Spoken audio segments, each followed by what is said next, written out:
Hello friends, नमस्कार। कैसे हैं आप लोग? आशा करता हूँ अच्छे होंगे। फ्रेंड्स, आजकल सुर्खियों में है ग्रीन हाइड्रोजन ईंधन, इससे चलने वाली कार, ये सुर्खियों में है। कल माननीय सड़क परिवहन राजमार्ग मंत्री श्री नितिन गडकरी साहब अपने आवास से संसद भवन गए, वो भी टोयोटा के मिराई कार से, जिसमें ग्रीन नंबर प्लेट था। और ग्रीन नंबर प्लेट का मतलब ही होता है कि वह ग्रीन हाइड्रोजन ईंधन से चलने वाली कार है। ये भी आपको सवाल पूछा जा सकता है कि ग्रीन हाइड्रोजन ईंधन से चलने वाली कार का नंबर प्लेट कैसा होता है या उस व्हीकल्स का नंबर प्लेट कैसा होता है।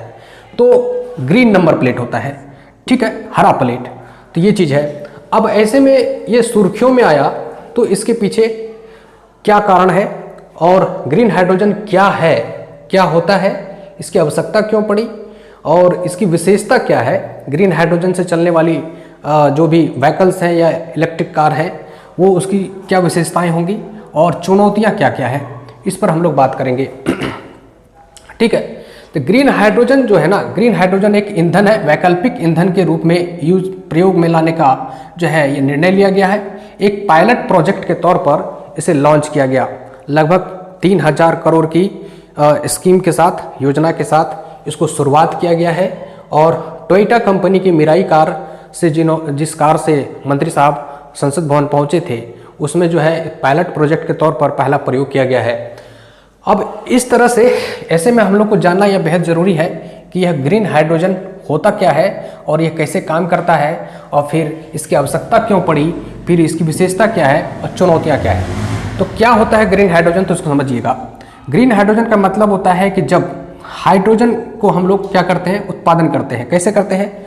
वाटर से। जब वाटर, मान लीजिए ये वाटर है ना, वाटर है, वाटर से इलेक्ट्रिसिटी पास किया जाता है। इलेक्ट्रिसिटी जब पास करते हैं तब इस वाटर में इलेक्ट्रिसिटी पास होने के बाद यहाँ पर से हाइड्रोजन बनता है।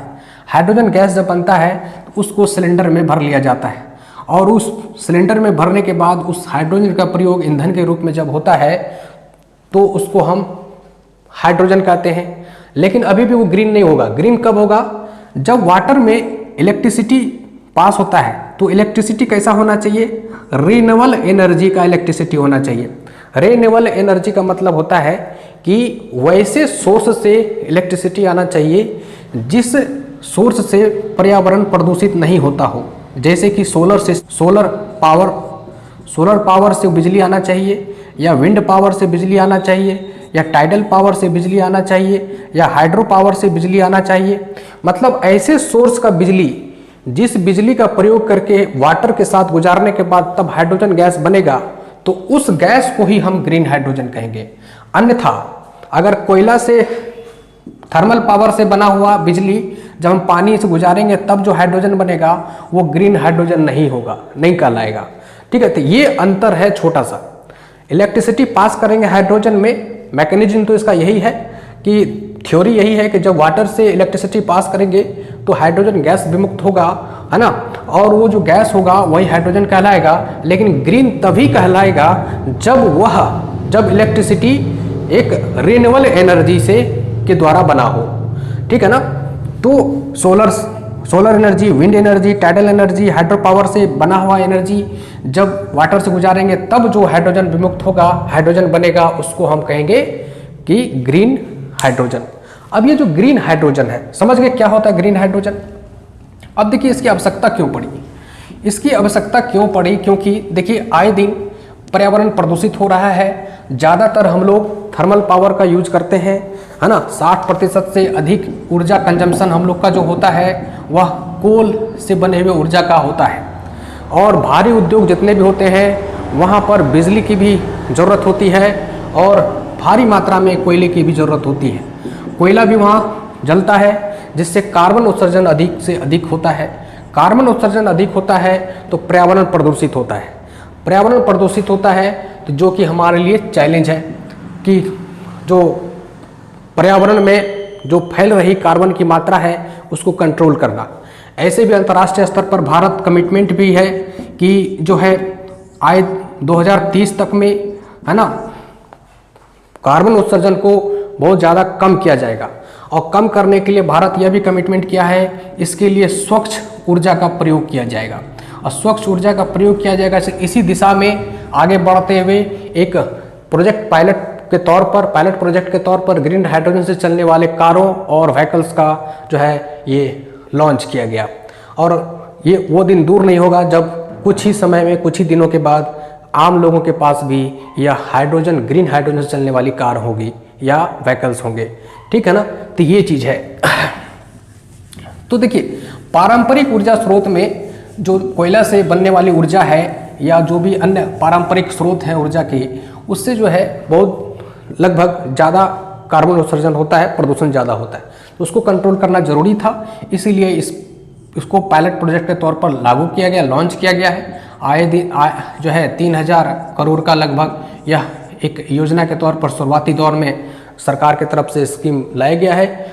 हाइड्रोजन तो बहुत सारे सोर्सों से उत्पादित किया जाता है, लेकिन ग्रीन हाइड्रोजन ही क्यों, है ना। अलग अलग हाइड्रोजन का अलग अलग रूप होता है, blue hydrogen, grey hydrogen, brown hydrogen, green hydrogen, ये सब का अपना अलग अलग मीनिंग होता है। और इसको मतलब बनाते कैसे हैं, कलेक्ट कैसे होता है ग्रीन हाइड्रोजन में। हाइड्रोजन जो है अलग अलग क्रियाओं से बनता है और इसी क्रियाओं से बनने की प्रक्रिया के आधार पर उसको अलग अलग नाम दिया जाता है। जैसे कि ग्रीन हाइड्रोजन, जब ग्रीन हाइड्रोजन तभी नाम पड़ता है जब जल से बिजली दौड़ाई जाती है, तब जो हाइड्रोजन बनता है तो उसको हम ग्रीन हाइड्रोजन कहते हैं। लेकिन वो बिजली कैसा हो, रिन्यूएबल एनर्जी से बिजली मिला हो, ये चीज़ है। ग्रे हाइड्रोजन क्या होता है, बस इसके बनने की प्रक्रिया में अंतर होता है। ग्रे हाइड्रोजन का मतलब होता है कि नेचुरल गैस का यूज करके जब हम हाइड्रोजन का उत्पादन करते हैं, हाइड्रोजन गैस का, ठीक है, तो उसको हम कहते हैं ग्रे हाइड्रोजन। ब्लू हाइड्रोजन में भी यही होता है, उसको भी हम नेचुरल गैस का यूज करके ही जो है ब्लू हाइड्रोजन का उत्पादन किया जाता है, ठीक है। एक होता है ब्राउन हाइड्रोजन। ब्राउन हाइड्रोजन का उत्पादन भी आप कोयला का प्रयोग करके आप हाइड्रोजन गैस निकालते हैं, ठीक है ना। तो इस तरह का ब्राउन हाइड्रोजन भी एक ठो होता है। तो अभी बात हो रही है ग्रीन हाइड्रोजन की, बाकी हाइड्रोजन की नहीं। पूरे जो है विश्व भर में अभी जितना भी ऊर्जा का कंजम्पशन हो रहा है उसमें मात्र 1% ही ग्रीन हाइड्रोजन फ्यूल का जो है कंजम्पशन हो रहा है। आगे भविष्य में बढ़ने की संभावना है, बढ़ेगी, है ना। तो ये अलग बात है पड़ी। अब देखिए, पहले ये जान लेते हैं कि ये ग्रीन हाइड्रोजन से चलने वाली जो कारें हैं उसका जो इंजन है वो कैसे काम करता है, ठीक है ना। तो काम करता है कि जैसे सिलेंडर में हाइड्रोजन भर लिए, ग्रीन हाइड्रोजन, और ग्रीन हाइड्रोजन जो है वो ज्वाइंट रहता है आपको फ्यूल सेल से। फ्यूल सेल जो होता है एक प्रकार का सिलेंडर से कनेक्ट रहता है और फ्यूल सेल ही उस हाइड्रोजन को, है ना, फिर से इलेक्ट्रिसिटी जनरेट करता है, ठीक है, और फिर हीट देता है, ऊर्जा देता है, और तब जा करके कार चल पड़ती है। कार का इंजन उस तरह से डिजाइन होता है और वो कार या व्हीकल्स या कोई भी भारी गाड़ी हो, बड़ी गाड़ी हो, कुछ भी वो चल पड़ता है, ठीक है ना। बस ईंधन के रूप में उसका यूज हो जाता है। अब देखिए ये चीज़ होता है। आवश्यकता क्यों पड़ी, इस पर बात कर लेते हैं। आवश्यकता इसलिए पड़ी इस पर कि ताकि कार्बन उत्सर्जन को घटाया जा सके, है ना। पेरिस समझौता में भारत के द्वारा किए गए कमिटमेंट पर खड़ा उतरा जा सके, ठीक है ना, और बढ़ती ग्लोबल वार्मिंग को कंट्रोल किया जा सके, एनवायरनमेंट को स्वच्छ किया जा सके, है ना। कोयला की जो संसाधन है उस पर जो हम लोग निर्भरता है उसको घटाया जा सके, आदि आदि बहुत सारे बात है जो है आवश्यकता। इसी पर आवश्यकता को आप बहुत सारे पॉइंट्स लिख सकते हैं, ठीक है ना। विशेषता पर आते हैं। इस ग्रीन हाइड्रोजन से चलने वाली गाड़ी या जो भी कारें हैं या व्हीकल्स हैं तो उसकी क्या विशेषता होती है। पहला विशेषता तो मैं पहले ही बता दिया कि इसके जो नंबर प्लेट होंगे गाड़ी की या व्हीकल्स की, वो हरे नंबर प्लेट होंगे, हरा। देखिए इसमें जो है जो सिलेंडर होगा हाइड्रोजन का, वो 5 से 5.5 kg का हाइड्रोजन उसमें समाया जा सकेगा, ठीक है ना। ज़्यादा जैसे कि ऑयल वाला टैंक में क्या होता है, ज़्यादा तेल भरना पड़ता है, बड़ी मात्रा में उसका जो है लोड हो जाता है। तो यहाँ मात्र 5 से 5.5 किलो का हाइड्रोजन का एक जो है सिलेंडर होगा। अब देखिए जब इस फ्यूल का यूज करेंगे तो हमको 2 रुपये प्रति किलोमीटर कॉस्ट पड़ेगा, जो कि फ्यूल वाले पेट्रोल गाड़ी और डीजल गाड़ी में ज़्यादा कॉस्ट पड़ता है। 380 रुपया प्रति केजी अभी इसका कॉस्ट पड़ेगा वर्तमान में, लेकिन सरकार की यह नीति है कि आगे 2-3 साल, 4 साल, 5 साल के दौरान इसको रिड्यूस करके 76 रुपया प्रति केजी पर ला दिया जाएगा। ये नितिन गडकरी साहब ने कहा है। और उन्होंने यह भी कहा है कि यह जो ग्रीन हाइड्रोजन है भविष्य का ईंधन साबित होगा, ठीक है ना, भविष्य का ईंधन उन्होंने दर्जा दिया इसको। और यह भी कहा कि 5 मिनट में फ्यूल टैंक हो जाए, मतलब पूरा फुल टैंक भरा जा सकता है ना, जब भी खाली हो जाएगा। तो इसको फुल टैंक करने के लिए जगह जगह पर जितने भी पेट्रोल पंप हैं वहाँ पर इस तरह के इंफ्रास्ट्रक्चर तैयार किए जाएंगे, है ना। इसलिए अभी पायलट प्रोजेक्ट के तौर पर इसका अभी यूज किया जा रहा है ना। टोयोटा की मिराई गाड़ी में इसका एक्सपेरिमेंट हुआ है, ठीक है ना। तो ये चीज़ है, टोयोटा जापान की कंपनी है ये चीज़। अब देखिए ये जो है आपका इतना जाएगा। अब देखिए इसमें एक कुछ खासियत यह है कि लगभग एक बार टैंक फुल कर लिए तो लगभग 600 से 650 किलोमीटर की आप जर्नी कर सकते हैं पूरा। तो इस महीने में भी अच्छा माना जा रहा है। तो ये है विशेषता कुछ, ठीक है। आपको कॉस्ट धीरे धीरे रिड्यूस होगा, लेकिन कुछ चैलेंज भी है, कुछ चुनौतियां भी है। क्या चुनौतियां हैं? सुरक्षा संबंधी खतरे। तो जैसे कि मान लीजिए कि फ्यूल वाले, ऑयल वाले जितने भी वैन हैं, व्हीकल्स हैं, उसका टैंकी अगर फट जाता है, टूट जाता है या क्रैक हो जाता है तो उसका ऑयल जब रिसता है तो वो जमीन पर फैल जाता है, वो ज़्यादा खतरा नहीं कर पाता, नहीं होता। लेकिन जब ये थोड़ा सा भी लीक होगा तो ये पूरा फैल करके विस्फोट भी कर सकता है, ठीक है ना। ये एक बात है। दूसरा देखिए, कार जो है ये महंगा होगा, क्योंकि इसमें इंजन जो होंगे फ्यूल सेल महंगी होंगी, है ना। फ्यूल सेल महंगी मिलती है। फ्यूल सेल जो है इसका मेन इंजन होता है, वो फ्यूल सेल के आधार पर ही जो है हाइड्रोजन गैस को, है ना, उस एनर्जी में कन्वर्ट किया जाता है जिससे कि वह कार चलेगी, ठीक है ना। एक इलेक्ट्रिसिटी जनरेट किया जाता है फिर से हाइड्रोजन का यूज करके। फ्यूल सेल इस काम को करती है ना, फ्यूल सेल। तो फ्यूल सेल बड़ी महंगी आ रही है अंतर्राष्ट्रीय स्तर पर। तो इसको उत्पादन करने के लिए, मैन्युफैक्चर करने के लिए भारत में प्लांट लगाए जाएंगे, तब जाकर के सस्ता होगा। अभी तो फिलहाल अंतर्राष्ट्रीय और विदेशों पर ही निर्भर रहना पड़ेगा, है ना। तो ये चीज़ है। तो इसलिए जो महंगा कार्य होगी, और महंगी कारें जो है, महंगी कारें आम लोगों की बस की बात है नहीं, महंगी गाड़ी, है ना, इस तरह है। भविष्य में सस्ता हो सकता है, लेकिन अभी फिलहाल वो महंगा ही होगा। अब देखिए ग्रीन हाइड्रोजन एक और चैलेंज होगा कि जैसे कि हम बताएं कि ग्रीन हाइड्रोजन बनने की प्रक्रिया क्या है कि जब किसी अक्षय ऊर्जा का प्रयोग करके पानी में जो गुजारा जाता है बिजली, अक्षय ऊर्जा वाला, मतलब पन बिजली हो, चाहे सोलर प्लांट का ऊर्जा हो, चाहे पवन ऊर्जा हो, जब पानी में गुजारेंगे तब जो हाइड्रोजन बनेगा उसको ग्रीन हाइड्रोजन कहेंगे।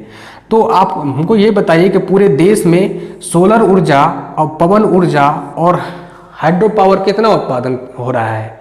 एकदम मिनिमम हो रहा है, कम से कम हो रहा है ना। तो ज़्यादातर तो कोयले वाला ऊर्जा हो रहा है। जब कोयला वाला ऊर्जा का यूज करके जब हाइड्रोजन निकालेंगे तो वो ग्रीन एनर्जी थोड़ी कहलाएगा, ग्रीन हाइड्रोजन थोड़ी कहलाएगा, ग्रीन हाइड्रोजन नहीं कहलाएगा। ग्रीन हाइड्रोजन तभी कहलाएगा जब अक्षय ऊर्जा का यूज करेंगे और तब जो हाइड्रोजन बनेगा। तो ये भी एक चैलेंज है कि पूरे देश में उतना ऊर्जा ही उत्पादन नहीं हो रहा है, जो अक्षय ऊर्जा होता है, रिन्यूएबल एनर्जी। तो जब उतना ऊर्जा ही उत्पादन नहीं हो रहा है तो पूरे देश में अलग अलग जगहों पर जो वो फ्यूल टैंक बनेगा, पेट्रोल पंप जिसको कहते हैं, हाइड्रोजन पंप बनेगा, ग्रीन हाइड्रोजन पंप, तो वहाँ पर वो बिजली उत्पन्न ही नहीं होगी, मतलब सुलभ ही नहीं होगा रिन्यूएबल ऊर्जा वाला, फिर हाइड्रोजन कैसे बनेगा, है ना। तो इस तरह के ये भी एक चैलेंज आता है। इंफ्रास्ट्रक्चर डेवलप करने में भी एक बहुत बड़ा चैलेंज होगा। हाँ, ये बात अलग है कि अगर इस सब चैलेंज को पार कर लिया जाए, है ना, ये सब चैलेंज को पार कर लिया जाए तो फिर जो है आगे भविष्य में यह भी दिख रहा है कि आर्थिक दृष्टिकोण से यह एक बहुत महत्वपूर्ण कदम होगा, क्योंकि ये भारत के लिए बहुत लाभप्रद होगा। तब जब यहाँ पर बहुत सारे प्लांट लग जाएंगे, ग्रीन हाइड्रोजन का उत्पादन अधिक मात्रा में होने लगेगा, तो जा कर के जो है हम इसका निर्यात भी कर सकेंगे, जिससे जो है हमें विदेशी मुद्रा भंडार में भी बढ़ोतरी होगी हमारे, ठीक है ना। विदेशी मुद्रा भंडार में बढ़ोतरी होगी तो हमारा आर्थिक स्थिति भी अच्छा होगा, ठीक है ना। तो ये कुछ महत्वपूर्ण बातें हैं और जो है ये चीज़ है। अब देखिए एक चीज़ और है कि जब ये ग्रीन हाइड्रोजन से चलने वाली कारें हैं, इंजन है, वो धुआं नहीं देगा। ये बात सही है कि धुआं नहीं देगा, पॉल्यूशन नहीं करेगा, लेकिन वो जो है ना जलवाष्प जरूर छोड़ेगा और पानी जो है, धुआं की जगह जलवाष्प और पानी जो है गिरेगा, ठीक है ना। तो वो भी एक प्रकार से आप कह सकते हैं, ये भी एक चैलेंज है, ठीक है ना। तो ये कुछ बातें हैं ग्रीन हाइड्रोजन से संबंधित जो है ये उम्मीद करते हैं आप लोग को अच्छा लगा होगा। अगर अच्छा लगा होगा तो वीडियो को जो लाइक करें, शेयर करें और चैनल को सब्सक्राइब करें। थैंक यू, धन्यवाद।